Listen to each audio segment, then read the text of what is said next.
ทักทายสบายดียามเช้าพี่น้องมาจอบยิงนกแอ่นอยู่ตามหลักไฟฟ้าแรงสูงพี่น้อง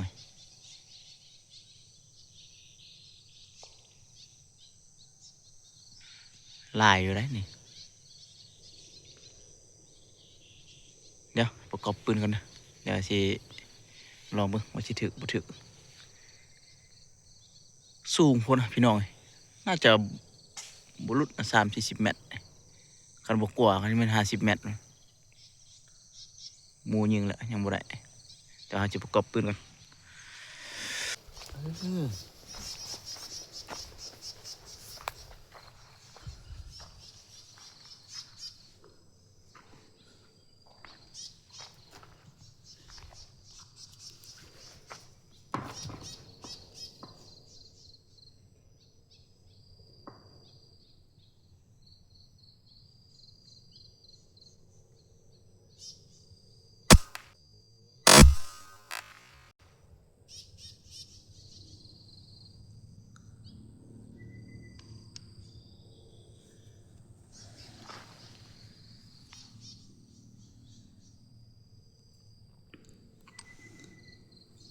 เรียบร้อยพี่น้อง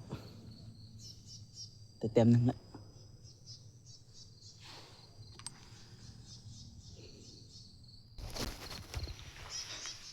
นี่พาไปเก็บเบิ่ง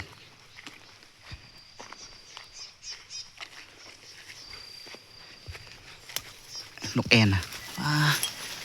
หลายอะเขตนี้นะอยากเทียบเท่ากับเชียงขวางนะคันฝนตกแห้งคักพี่น้อง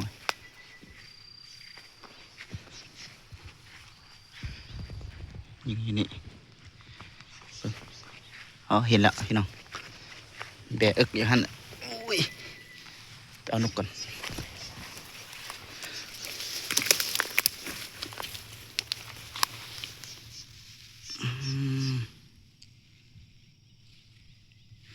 นี่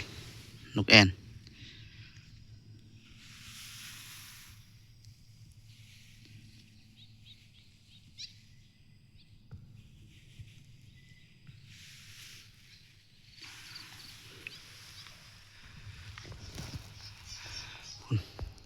ยังอีกพุ่นอีก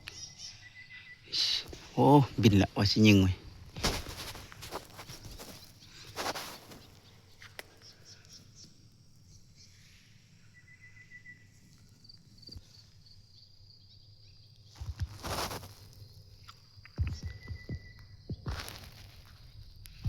เห็นบ่ยัน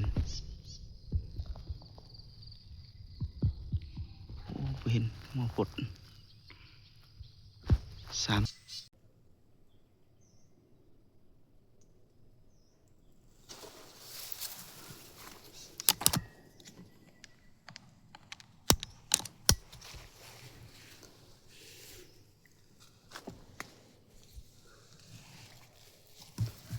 ป้า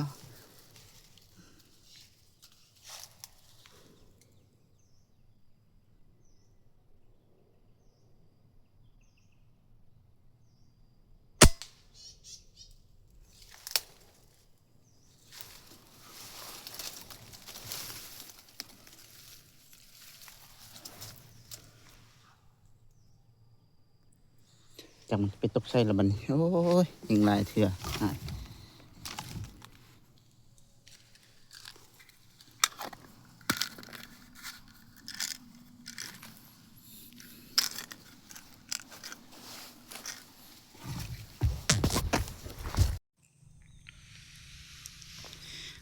ได้ตัวเดียวทัด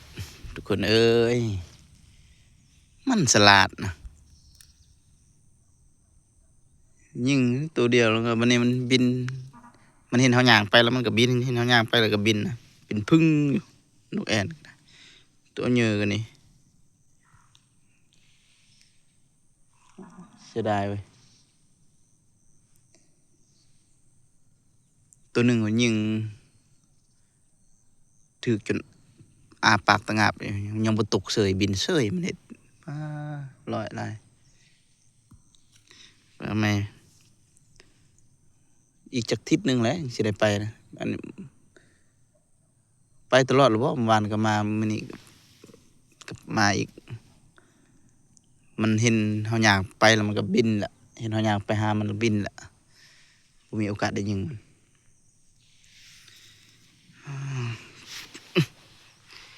เต็มเดียวนี่แหละอ่ะปิดคลิปนี่แหละยิง2ตัวได้ตัวเดียวครับ